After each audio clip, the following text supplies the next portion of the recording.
भगवान राम जब 14 सालों के लिए वनवास में रहे तो लक्ष्मण ने ना तो 14 सालों तक कुछ खाया ना सोए।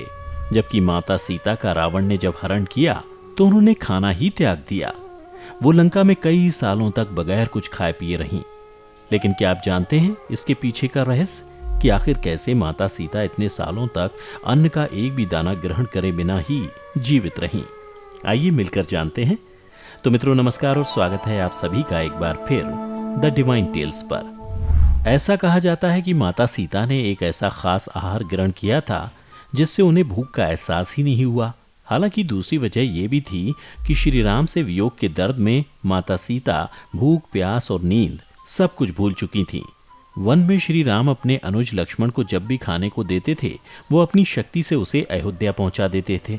दरअसल उन्होंने ये वरदान मांगा था कि जब तक श्री राम की सेवा में 14 साल तक वन में रहें उन्हें ना तो भूख लगे और ना ही नींद आए। इसलिए लक्ष्मण तो रह गए, लेकिन माँ सीता जो जंगल में भी अच्छी रसोई पकाती थीं, जिनके नाम पर आज भी चित्रकूट और अयोध्या में रसोई है, वो लंका जाने के बाद अन्न जल सब कुछ त्याग चुकी थीं।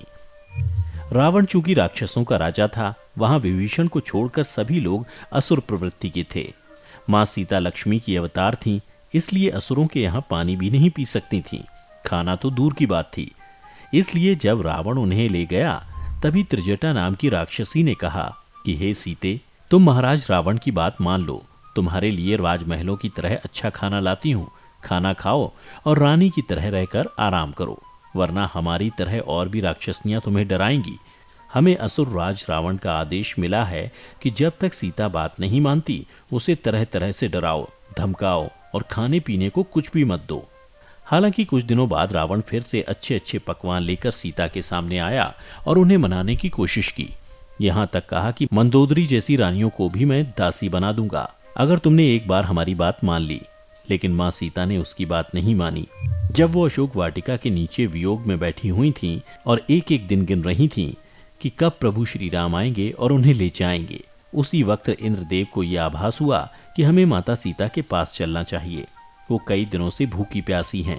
अगर वो ऐसे ही रावण के यहाँ रहीं तो प्रभु श्री राम की लीला समाप्त होने से पहले ही कोई अनर्थ हो सकता है।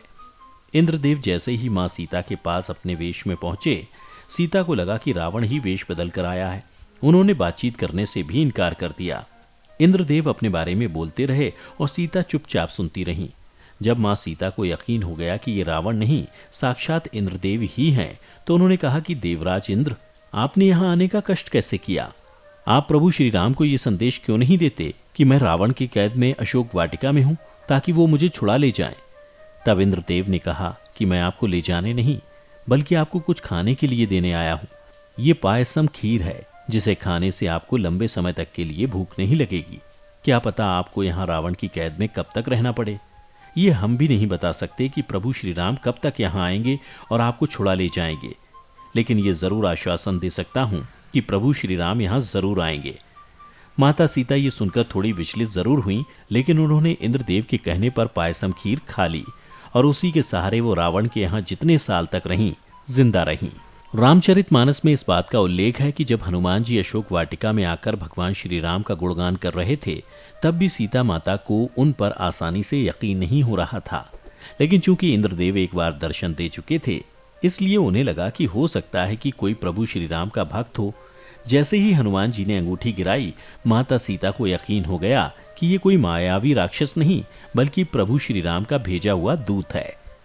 उसके बाद हनुमान जी ने माँ सीता की आज्ञा से वहां फल तोड़े, राक्षसों को मारा, रावण के बेटे का वध कर दिया और जब रावण के सामने पेश किया गया तो रावण से कहा कि तुम माता सीता को छोड़ दो वरना तुम्हारा राज्य बर्बाद हो जाएगा। लेकिन रावण नहीं माना। यहाँ तक कि रावण का भाई विभीषण, जो हमेशा भगवान की भक्ति में लीन रहता था, उसे भी ये बात पता थी कि माँ सीता देवी के अवतार हैं। लेकिन चूंकि रावण अपने घमंड में चूर था, इसलिए उसने इस बारे में सोचा ही नहीं कि उसका कोई विनाश कर सकता है। तभी तो कहते हैं विनाश काले विपरीत बुद्धि। शास्त्रों में लिखी ये कहानियां हमें इसलिए सुननी चाहिए ताकि बुरे वक्त में बुद्धि भ्रष्ट हो तो सही रास्ते पर लौट सकें। रावण जैसा विद्वान इस धरती पर ना कभी हुआ है और ना होगा। वो स्वर्ग तक सीढ़ियां बनाना चाहता था, लेकिन भगवान की इच्छा के आगे वो अपनी इच्छा पूरी नहीं कर पाया, क्योंकि उसके अंदर कूट कूट कर घमंड भरा हुआ था। घमंड इंसान को अंदर से पूरी तरह खोखला कर देता है। वैसे गोस्वामी तुलसीदास के रामचरितमानस में इसका कोई उल्लेख नहीं मिलता। तो आज की इस वीडियो में बस इतना ही। इसी के साथ अब मुझे दें इजाजत, मैं फिर लौटूंगा ऐसे ही कुछ और वीडियोस के साथ। तब तक के लिए देखते रहिए आपका अपना YouTube channel the divine tales.